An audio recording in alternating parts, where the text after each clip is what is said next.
Meet sa OB kasi isa daw sa side effects ng tamoxifen is parang kakapal yung matres. Nandito ako sa hospital ngayon kasi may follow-up check-up ako. Waiting akong tawagin ng doktor. Balitaan ko kayo na. Konti lang ang patient ngayon kaya feeling ko matatawag agad ako. Tinanggal niya na ang JP drain ko and after ng check-up ko ay pumunta kami ng medical records para naman magpa-certify ng pathology report. Galing kami ng medical records kasi kumuha ako ng copy ng surgical pathology report ko. Tapos pina-CTC ko na din.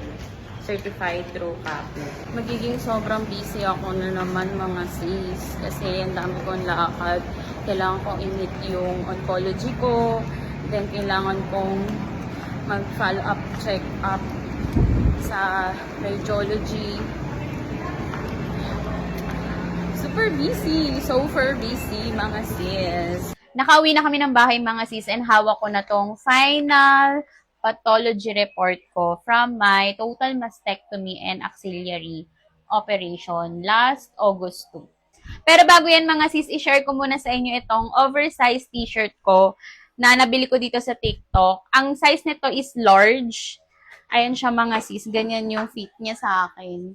Okay to sa atin na bagong opera tapos hindi pa nagbabra. Yan, kasi maluwag lang siya.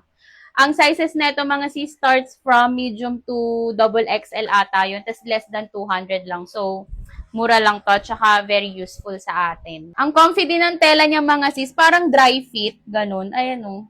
Hindi ganun kakapal. Hindi rin ganun kanipis. Kaya comfy lang siyang suotin. Lagay ko na lang dyan sa yellow basket kung gusto nyo rin ito mga sis. Marami pang available designs and colors. Check nyo na lang dyan. Dyan yung mga order and check out. Ang ginawa pala sa akin is total mastectomy plus axillary operation. Meaning, may tinanggal din na lymph node sa kilikili ko. Then, out of 13 lymph nodes, 4 doon yung nag-positive.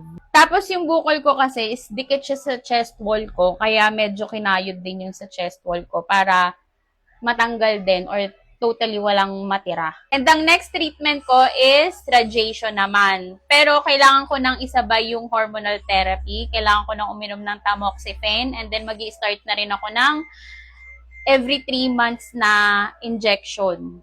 Alam mo, na-realize ko mga sis, bawal ang maging tamad kapag nagkasakit ka ng ganito. Kasi ang dami na namang pinapagawang lab sa akin mga sis. Ako na rin makipag-meet sa OB kasi isa daw sa side effects ng tamoxifen is parang kakapal yung matres. So, kailangan nilang i-monitor pati yung matres ko.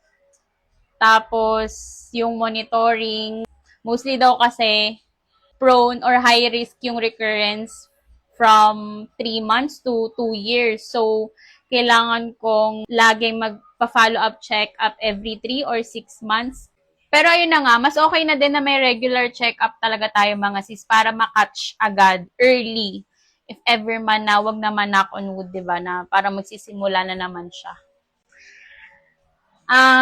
Ayun lang naman yung update ko sa inyo and sana nakakuha rin kayo ng idea.